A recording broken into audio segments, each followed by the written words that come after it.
Assalamualaikum warahmatullahi wabarakatuh. Kembali lagi di channel Hadi Editorial. Setelah sekian lama aku tidak membuat video di channel ini karena kesibukan kerja dan lain-lain, di bulan puasa ini saya sedikit punya waktu longgar di hari-hari biasa, banyak santainya, jadi saya usahakan untuk membuat konten daripada tidak punya kerjaan.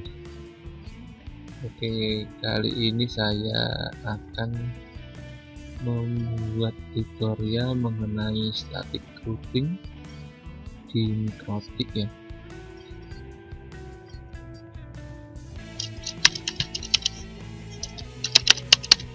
Sebenarnya sudah saya tulis di blog saya, tapi blognya sepi, nggak ada yang nunggu. Nah ini ya, jadi saya mau membahas tentang versi video dari tutorial cara meremot modem ZTE F609V1. Itu saya memanfaatkan static routing pada Mikrotik. Jadi seperti ini ya topologinya, spesifikasinya seperti ini. Ini adalah router Mikrotik saya di rumah sebagai manajemen bandwidth dan lain-lain. Lalu yang jadi persoalan adalah bagaimana cara kita mengakses router ZTE di rumah klien. Jika tanpa di static, nanti kita tidak dapat memanggil atau meremot dari rumah. Ini anggap saja topologinya seperti ini. Ini laptop untuk memonitornya. Laptop saya terhubung dengan router manajemen di rumah. Di sini saya menggunakan merek Mikrotik ya, bukannya di endorse atau apa. Memang di sini saya menggunakan Mikrotik semua di jaringan saya. Jadi kalau nanti ada yang melihat video ini lalu mempraktekannya dengan merek lain, mungkin di jaringannya menggunakan merek campur-campur, itu saya belum pernah mencoba ya. Jadi di sini topologinya router sebagai manajemen, kemudian ini sebagai access point ya. Access point saya menggunakan Mikrotik juga. Di sini saya menggunakan Omnitic jenisnya dari produk Mikrotik. Di sini modenya adalah AP Bridge, yaitu hybrid dengan si router ini ya. Lanjut dari sisi klien, saya menggunakan menimbak dengan produk Mikrotik juga, yaitu bisa varian LDF, SXTXU, Dislet, LHG dan lain-lain. Di sini saya menggunakan, yang saya contohkan nanti adalah menggunakan LDF ya, sebagai klien yang menembak atau mengambil koneksi dari Omnitic saya ini. Sedangkan di router dalam rumahnya menggunakan merek ZTE F609V1 ya. Untuk versi lain 2 dan 3 saya belum pernah mencoba. Di lapangan saya menggunakan V1. Di sini jika kita menggunakan produk selain ZTE, misal Tenda, TP-Link dan lain-lain, itu biasanya ada fitur remote web management. Ya, di situ kemudahannya kita hanya tinggal mencentangnya saja dan kita sudah bisa mengakses IP lokal router ini dari rumah ya.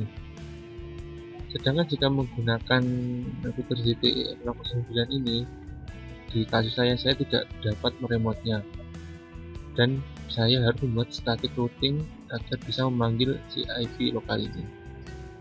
Seperti itu ya, semoga sudah paham.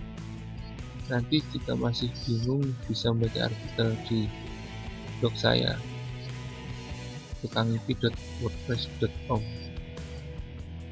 Seperti ini, produknya seperti ini ya. JTE yang V1 yang seperti ini, kali ini V2 atau V3 agak paham. Oke, langsung saja ya. Pertama-tama kita masuk di antena clean. Di sini kita masuk di IP, kemudian firewall, masuk NAT. Di NAT si station ini untuk out interface jangan diisi agar kita dapat memanggil si JTE kita. Jadi ini dikosongin saja ya, saat kalian menyeting di stationnya ini dikosongin out interface-nya. Jangan tetap SRC, action tetap masih red. Ini seperti itu ya. Nah di sini si router JTE itu tidak bisa manajemen IP-nya sendiri. Maksudnya gini, kalau kita menggunakan varian lain itu kan si station ini saya menggunakan LDF ya, dia itu bisa digunakan sebagai station bridge, yaitu mengebridge IP langsung. Jadi misal IP lokal di server rumah kita adalah 192.168.2.1 ya, lantas di router katakanlah mereknya Tenda di station itu sebagai IP kliennya kan satu kelas 192.168.2.2 misalnya, kan nanti menggateway ke 2.1 seperti itu. Tapi jika kita menggunakan router JTE, kita tidak bisa menggunakan mode root di router JTE. JTE itu hanya bisa digunakan dengan mode bridge.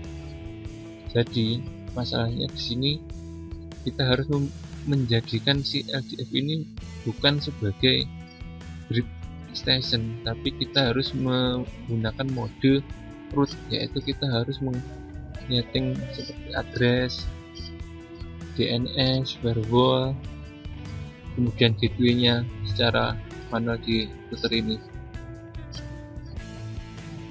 Bingung ya? Bingung.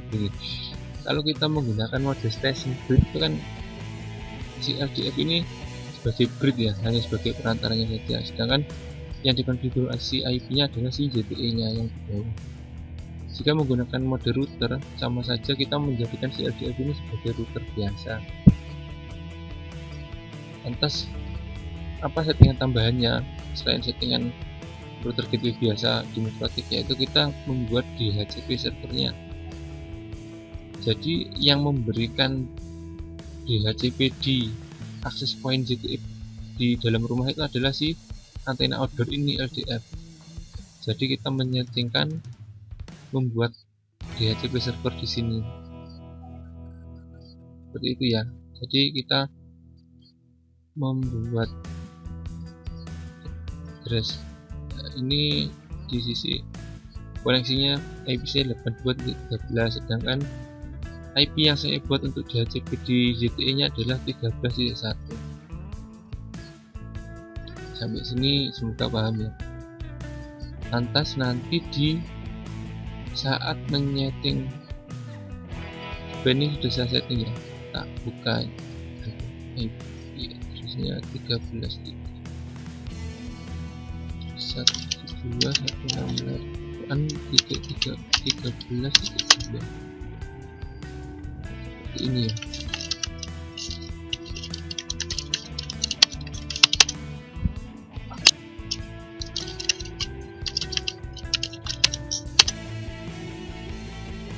Jadi tampilan JTE nya nanti jika sudah berhasil di remote seperti ini ya. Untuk settingan JTE nya kita membuatnya di sini. Nanti settingnya biasa sudah banyak di internet ya. Untuk menjadikan si JTE ini bridge itu bagaimana sudah banyak. Lantas saat setting LAN-nya, karena tadi kita men-setting IP-nya 13.1 dan DHCP servernya otomatis akan dibuat 13.2 dan seterusnya. Maka di konfigurasi LAN si JTE LAN IP address-nya atau IP LAN untuk kita memanggil si JTE adalah kita buat saja 13.2. Jadi untuk kita mengakses web dari JTE nanti IP yang kita panggil adalah 13.2 ya.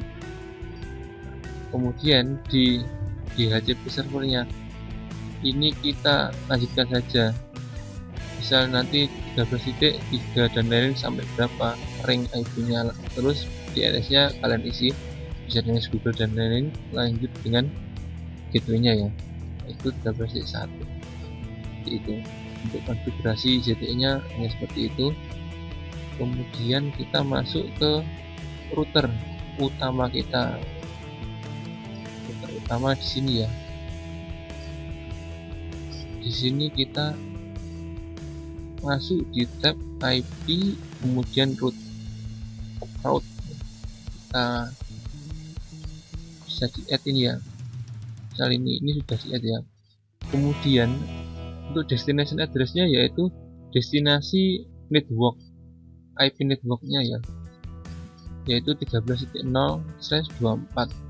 lalu gateway-nya atau biasanya kalau di Cisco itu apa ya, next hop mungkin ya kalau nggak salah, itu jalannya gerbangnya adalah 82.13, yaitu si IP ini ya, karena LDF nya mode router, ini IP LDF nya 82.13, kita isikan di gateway. Kemudian sudah kita apply OK, seperti itu saja. Jika kalian mengikuti secara benar dari tahap awal sampai akhir nanti, akhir video, atau kalian bisa membaca di blog saya ini, maka kalian akan sukses